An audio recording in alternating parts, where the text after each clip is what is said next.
They say the Middle Ages were filthy beyond imagination. That people rarely bathed. That entire cities reeked of rot, sweat, and human waste. That disease thrived unchecked because no one understood the most basic principles of cleanliness. When we picture medieval Europe, we imagine narrow alleyways drowned in mud, chamber pots emptied from upper windows, livestock wandering through crowded streets, and bodies that had not felt clean water in months. It is an image repeated so often in films, textbooks, and casual conversation that it feels unquestionable. But what if that image is not entirely true? What if the story we've been told about medieval hygiene is darker and far more complicated than simple ignorance? It's easy to judge the past from the comfort of modern life. We live surrounded by running water, disinfectants, plumbing systems hidden behind walls, and a scientific understanding of germs that medieval people could not possibly have imagined.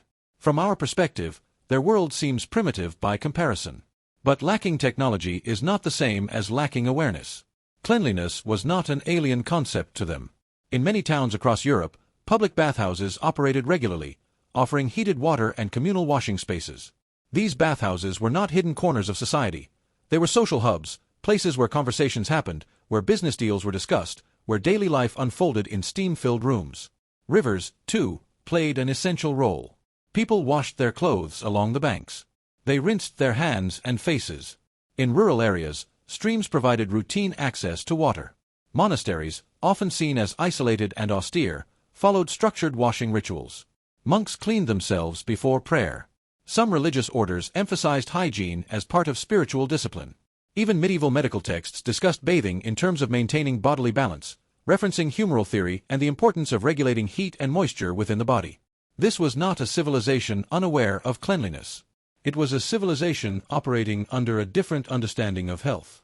So where did the idea that medieval people simply did not bathe come from? Part of the answer lies in crisis. When the Black Death swept across Europe in the 14th century, it did more than kill millions. It shattered confidence in routine practices. Communities were desperate for explanations. Bathhouses, once lively and ordinary, began to draw suspicion. Some believed that hot water opened the pores, making the body more vulnerable to disease. Others feared that gathering in enclosed spaces increased exposure to illness.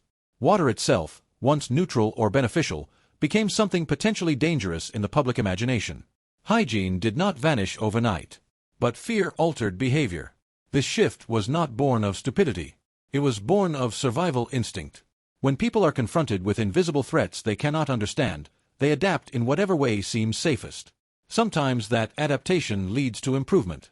Sometimes it leads to retreat. In times of plague, many communities closed bathhouses, reduced public gatherings, and changed habits that had once been normal. What we later interpret as backwardness was often a response to overwhelming terror. And yes, medieval cities could be dirty. There is no romanticizing that reality.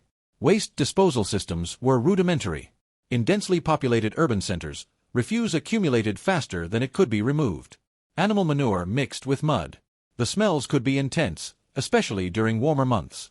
But we often forget that even cities centuries later, during the Renaissance and even into the early modern period, were hardly models of sanitation. Filth was not uniquely medieval. It was a feature of pre-industrial urban life. The difference is perception. We imagine history as a straight line of improvement, from darkness to enlightenment, from dirt to refinement. We assume that because we are cleaner today, the past must have been uniformly filthy. But progress has never been linear. It surges forward, stalls, retreats, and reshapes itself according to crisis, belief, and environment. The Middle Ages were no exception.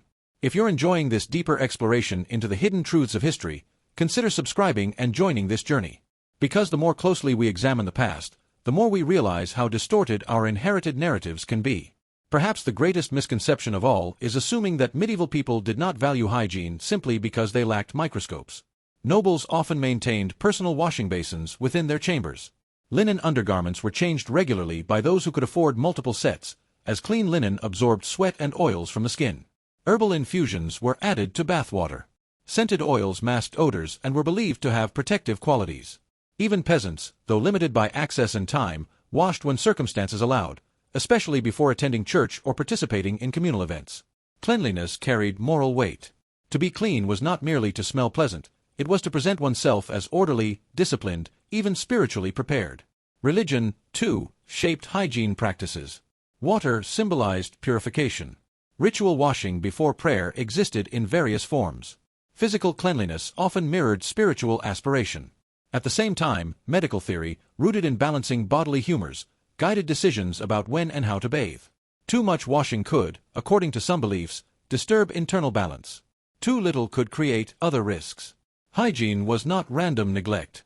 It was shaped by worldview. The Middle Ages were not an era of universal ignorance.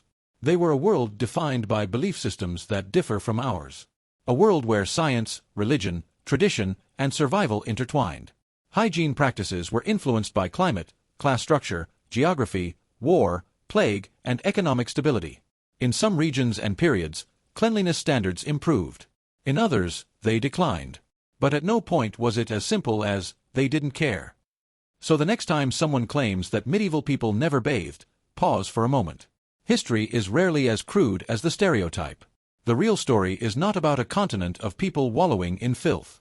It is about communities navigating danger with limited knowledge, adapting to fear, reshaping habits in response to catastrophe. It is about human beings doing what they believed was safest in a world filled with unseen threats. The Middle Ages were not just dark. They were layered, complex, and deeply human. And sometimes, the dirtiest myth of all is the one we continue repeating without question.